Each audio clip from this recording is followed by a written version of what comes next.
Hello， 大家好，我係飛俠。今日我要同大家探討一隻香港股市嘅科技新星——北京極智家科技有限公司2590.HK。呢間公司係全球倉儲自動化機械人嘅龍頭。2025年7月先啱啱上市嘅啫，熱度都仲係超高㗎。我哋會分析下佢嘅業務、財務同埋股價嘅表現，仲會同另外兩隻熱門股粵江2432.HK 同埋優必選9880.HK去做翻個比較㗎。呢集都好多嘢聽，如果你係投資新手或者係科技迷，就千祈唔好錯過啦！記得俾翻個 like， 開翻個鈴鈴 ，subscribe 翻我哋 channel 啊！我哋繼續傾落去。喂，等等先，順便問一句：如果你要投資機械人嘅行業，你會揀倉儲自動化、自動機械臂啊，定係科技感滿滿嘅人形機械人呢？好啦，都唔好講咁多廢話啦，我哋馬上開始。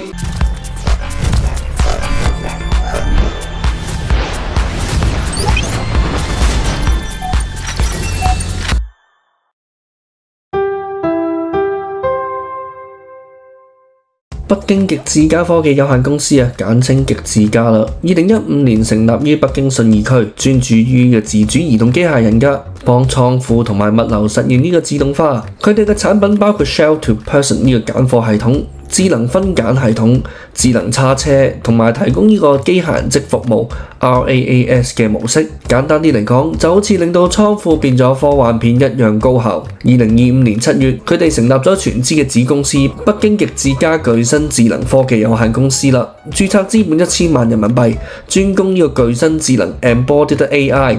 未來會進軍製造、商用甚至係家用場景㗎。極智家有幾勁啊？根據 CIC 嘅數據啊，佢哋已經連續6年係全球倉儲 AMR 嘅市場第一嚟㗎啦，服務超過800家客戶，業務遍佈40多個國家，海外收入佔比超過70%。截至2024年底啊，佢哋交付咗超過5.6萬台 AMR 㗎啦。代表性嘅客戶包括有 Amazon、Nike、京東物流、UPS 呢啲大牌子㗎。不過要注意，呢啲都係官方嘅宣傳嘅代表性名單，實際嘅客戶唔知會唔會有唔同嘅喎。佢哋嘅技術都非常勁㗎，有超過1000項嘅全球專利，涵蓋 AI 算法、邊緣計算、雲計算，仲同呢個 Intel 合作優化佢嘅性能。2025年佢哋仲攞咗個 RBR50嘅機械人創新獎。因為佢哋個 POP-Pick 系統真係太勁啦！極智家唔係孤軍作戰嘅，我哋可以比較下兩家同行粵江科技同埋優必選嘅。呢3家公司都係中國智能機械人嘅龍頭，專注喺 AI 同埋硬體整合。業務模式包括呢個硬體銷售、軟件 SaaS 同埋呢個 RaaS。佢哋都踏上咗全球機械人市場33% 嘅年複合增長率嘅順風車㗎。中國嘅市場亦都有7% 嘅年均增長。咁差別係乜嘢呢？極智家就專攻嘅倉儲 AMR 自主移動機械人啦，應用喺物流同埋製造，客戶覆蓋率就高達74.6%，關鍵客戶就甚至去到84.3%，全球覆蓋40多個國家㗎。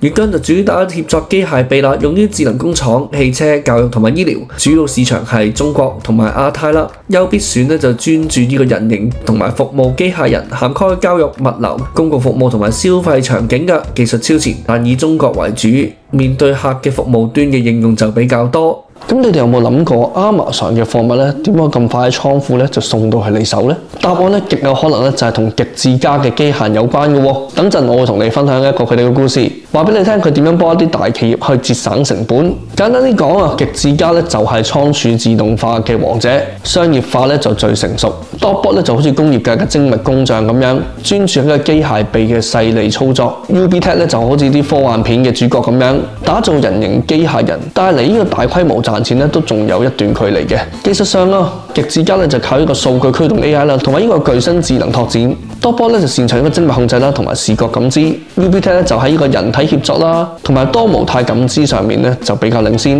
如果你投資者會選擇一個穩定賺錢嘅倉儲機械人啦，定係壓住一個未來科幻嘅人形機械人呢？都係留言話翻俾我聽喎。好啦，嚟睇睇最新嘅財報先。根據2025年上半年公告啦，極智家收入10.25億人民幣，同比增長31%，毛利率提升到35.1%，延續2024年全年20.09億元人民幣45% 複合增長率嘅強勢啦。盈利方面，2024年淨虧損大概係8.32億人民幣，調整後虧損率3.8%。2025年上半年淨虧損0.48億元人民幣，大幅收窄咗91.3%㗎。經調整後淨虧損已經去到0.119億元人民幣，收窄94%，盈利拐點近在咫尺啦。月均方面啦，2025年上半年收入1.53億元人民幣，增長27.1%，淨虧損大概係0.409億元人民幣，收窄31.8%，經調整嘅淨虧損咧就係0.229億元人民幣，收窄34.4%，毛利率47%，剔除減值之後咧就有49.4%嘅。陸續協作機械人收入9365萬元人民幣，增長46.7%，PS 仲係55.2倍，估值就比較貴。優必選方面啦，2025年上半年收入6.215億人民幣，增長27.5%，毛利2.173億人民幣，毛利率35%，淨虧損大概4.4億元人民幣咁多嘅喎。經調整後淨虧損就3.678億人民幣，收窄1.1%嘅啫。經調整嘅 EBITDA 就3.231億元人民幣。產品分類啦，教育咧38.6%啦，物流9%，其他行業10.3%，消費級41.8%，其他就0.3%。PS 方面35.9倍，盈利率仲有好遠嘅距離。PS 嘅比率啦，就好似買咗個尺價咁樣，越低咧就可以代表你花少啲錢咧就買到更加大嘅空間。極致家嘅 PS 就比同業低，所以性價比係唔錯嘅。但係要注意翻 Google Focus 都指出咗兩個嘅財務警號嘅喎，涉及呢個資產負債表啦同埋現金流嘅風險。呢個咧都好有可能同呢個負債啦同埋現金處理有關嘅，可能投資者都要密切留意下佢嘅最新財報。極致家係3間嚟講咧，收入增長係最勁，虧損縮減咧亦都係最快喎。咁佢而家就好似個賽車場上面嘅領跑者咁樣。DotBot 咧而家就係一個好穩健嘅馬拉松選手 ，UBTech 咧而家就好似一個熱緊身嘅未來之星咁樣。咁你覺得最後會邊個跑得最快呢？講返真實案例啦，某個全球電商巨頭都用極致家嘅 AMR 系統㗎，將倉庫揀貨嘅效率提升咗2倍，每年節省大概數千萬美元嘅成本。佢哋嘅機械人能夠喺24小時裏面不間斷咁工作，仲可以根據訂單動態調整路線，幫企業應付呢啲類似雙11訂單嘅高峰期。呢個就係極致家嘅魅力，幫客戶省錢又省心添。你諗一諗啊，其實好多包裹好似可以而家咁快咁送到，都係全靠呢啲咁嘅小機械人嘅啫。呢個咧都會解釋咗點解極致家客戶嘅複購率咧會達到呢個74.6% 咁高㗎。你有冇用過啲類似嘅智能物流服務呢？都可以留言話俾我聽喎。極致家就2025年7月9日就以呢個16.8港元上市啦，第一日就升咗5%，第二日就再升8%，去到2025年8月20號咧，股價大概18.7左右。咁52週範圍咧，而家目前為止16.06至20.6左右啦。實際目前嘅情況啦，其實 DotBot 同埋 UBTech 咧今年都升咗唔少噶啦。極致家咧亦都由呢個 IPO 之後咧都慢慢爬翻上嚟。